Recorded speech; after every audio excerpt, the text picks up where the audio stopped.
Assalomu alaykum hammaga. Demak, bugun CSSda ikkinchi darsimizni boshlaymiz.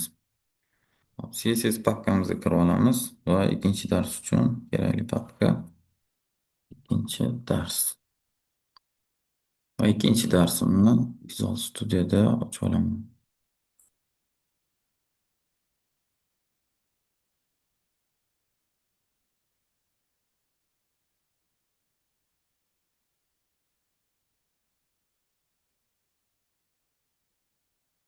Kerak index. HTML va style CSS.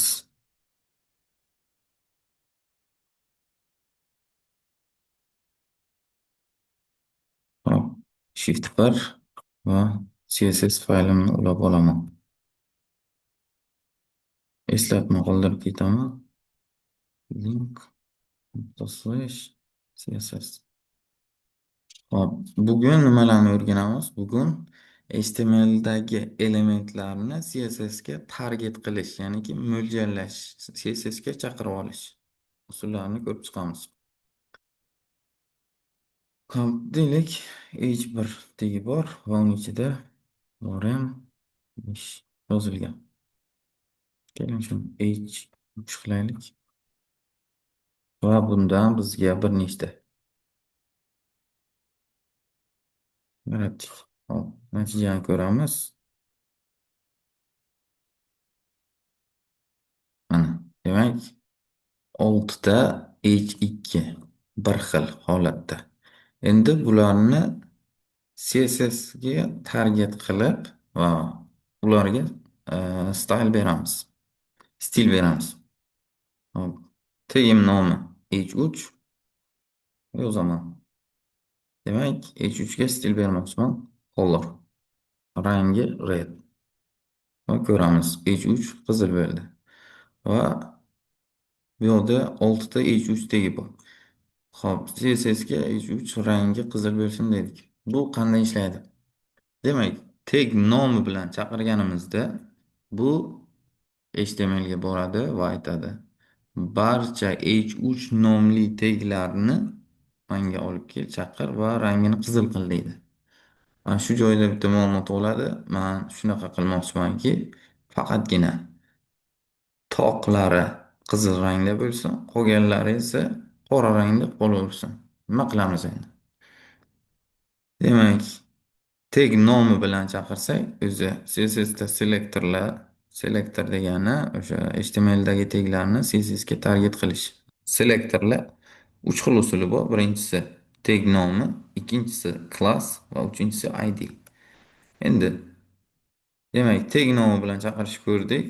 Jamiki h3larni chaqirib, hammasini rangini o'zgartirib qo'ydi. Endi menga faqat toqlarning rangi qizil bo'lishi kerak edi. Buning uchun bizga ikkinchi selektor class usuli keladi. Bu yerdan bosib qo'yaylik. Demak, birinchisi tag nomi, ikkinchi usul class nomi, class name, uchinchisi ID. Demak, birinchisini ko'rdik. Tagning nomi qanaqa bo'lsa, shunaqa chaqiriladi va stil beriladi. Ikkinchisi endi class. Class degani bu sinflarga ajratish. Faqat toqlari kerak edi menga. Toqlarning ichiga kiraman va toqlariga bir xil klass berib chiqaman. Birinchi, uchinchi, beshinchi kiramiz. Class ixtiyoriy nom bersa bo'ladi. H3 red deb bermoqchiman. Va endi H3 red, H3 degan klass nomi bor. Shunaqa sinf yaratildi. Ularning ichida qizil bo'lishi kerak bo'lgan H3lar bor. Endi klass nomi bilan chaqirib stil beraman. Buni hozircha kommentga olib turaman. Belgilab turib, Ctrl slashni bossam komment. Demak, CSSda komment qanaqa ochiladi? Shu payt aytib ketsam. Demak, slash yulduzcha va yulduzcha slash. Komment ochildi va ichida kommentariy yozish mumkin. Komment. Biz demak, klass nomi bilan chaqiramiz endi. Klass nomi bilan chaqirganda Class name bu tag nomi o'zi bilan yozilgan bo'lsa, class nomi nuqta bilan chaqiriladi. H3 chiziqcha red. Va endi H3larni qizil qilamiz. Color red. Va natijani ko'ramiz. Mana. Men xohlaganimda birinchi, uchinchi, beshinchi H3lar rangi qizil bo'ldi. Demak, men sinflarga ajratib oldim, klasslarga ajratib oldim. Men xohlaganlarim qizil bo'ldi, qolganlari o'z holida qoldi. Ana endi, demak, shunaqa bo'ldi. Ana endi uchinchisi ID. ID orqali target qilish. Men xohlayman aynan oltinchisi yashil rangda bo'lishini. Buning uchun endi ID yordamga keladi. ID, make, deylik, bunga nom beramiz. H3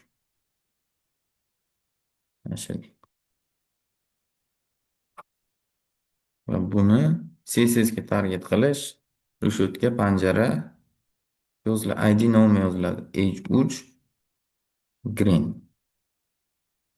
Va stil beramiz, color green. Va natijani ko'ramiz. Mana aynan men xohlaganim yashil bo'ldi. Xo'p, demak, tag nomi bu maktablar deb tasavvur qilsak, mana aynan 25-maktabni jamiki o'quvchilari qizil rangga o'tsin dedi. Va endi klasslarni o'sha maktabning ichidagi sinflar, aynan 9-sinf o'quvchilari qizil rangda bo'lsin dedi. Mana aynan 9-sinf o'quvchi. Va endi ID faqat bitta tegga munosib, bitta odam yashil bo'lsin deylik.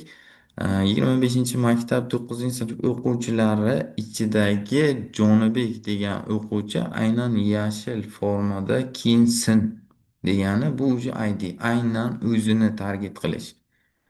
Va ID faqat bitta tekka bir marta beriladi. Mana klass, bunda ham H3 red, bunda ham H3 red, bunda ham H3 red. Va uchalasi ham bitta sinfga oid bo'ldi. Uchalasi ham bir xil rangda kiyinishi mumkin. ID esa faqat bitta tekka bitta nom orqali beriladi, xuddi identifikatsiya raqamiga o'xshab.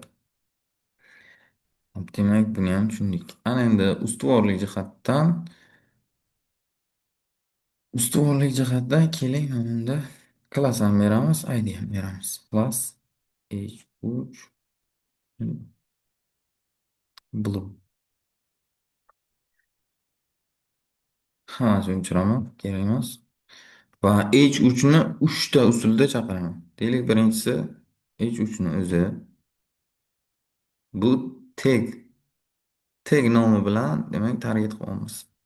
Color red bo'lsin. Va ikkinchisi H3.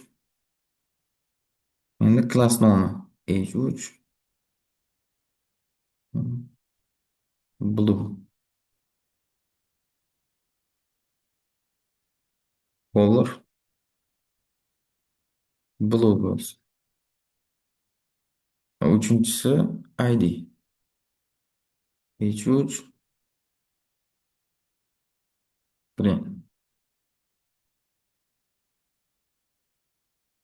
Color green. Yashil.